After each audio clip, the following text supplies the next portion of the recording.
Hello guys, welcome my new vlog. केवो छो बधा मजामां छो? बधाने जय श्री कृष्ण, गुड मॉर्निंग।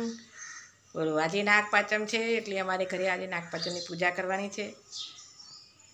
જો અને બીજી બધી પૂજા પાઠ થઈ ગયા છે। હવે નાગપાંચમની પૂજા એકલી કરવાની રહી છે। પૂજા કરી લીધી છે, દીવા આરતી બધું કરી લીધું છે। હર મહાદેવ, જય શ્રી कृष्ण भगवान। ओम नमो भगवती वासुदेवाय नमः।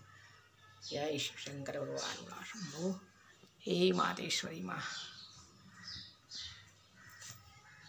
जय माँ कुलदेवी माँ। जो अमे नाग देवतानी पूजा करी दीधी छे।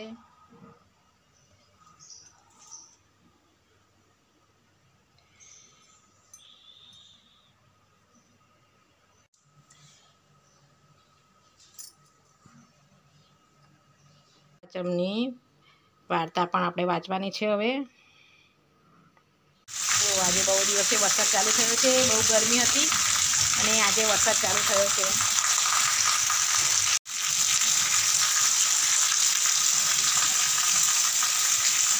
આપણે બેઠા છીએ એટલે આપણે થોડી કોઠાની ચટણી બનાવી દઈએ। એટલે થોડું લસણ ફોલી નાખીએ અને પછી એમ કંઈ થોડું લસણ ને એવું બધું નાખીને થોડી કોઠાની ચટણી બનાવી દઈએ। કોઠા લાવ્યા હતા ને કાલે અમે આણંદથી, તો હવે થોડી ચટણી બનાવી દઈએ।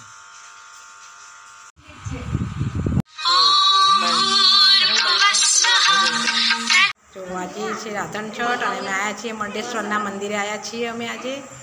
જો મંડેશ્વરનું શિવલિંગ છે।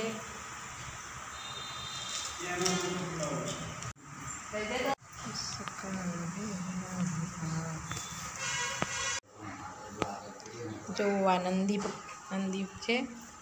હા, જો શ્રાવણ મહિનો ચાલે છે એટલે અહીંયા શંકર ભગવાનની પૂજા કરવામાં આવે છે અહીંયા। અને શણગાર પણ બહુ સરસ કર્યો છે।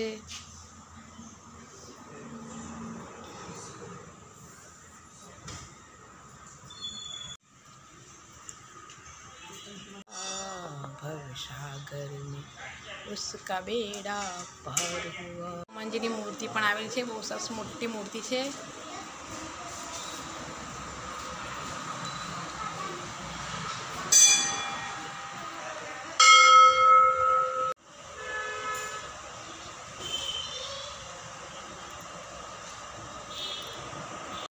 બાજુમાં જ મહાકાલી માતાનું મંદિર પણ આવેલું છે।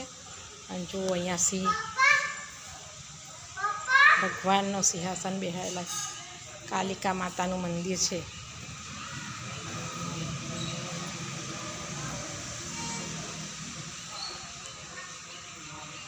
ભોલેનાથ ભોલેનાથ।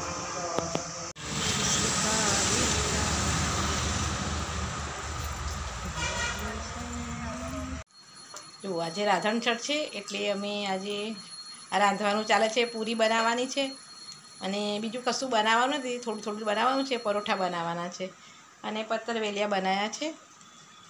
બસ થોડું કઢી ને એવું બધું બનાવી દઈએ, વધારે કોઈ ખાવાવાળું મળે નહીં એટલે।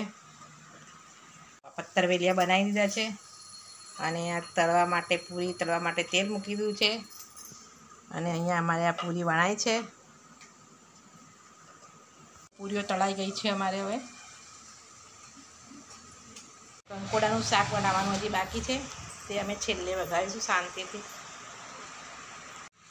હે હમ સફર સબકો ખબર તેરી। ચાલો તારે હું અહીંયા વિડીયો પૂરો કરું છું। ગમે તો લાઈક કરજો, શેર કરજો અને સબસ્ક્રાઈબ કરજો। બધાને ગુડ નાઇટ, બધાને જય શ્રી કૃષ્ણ।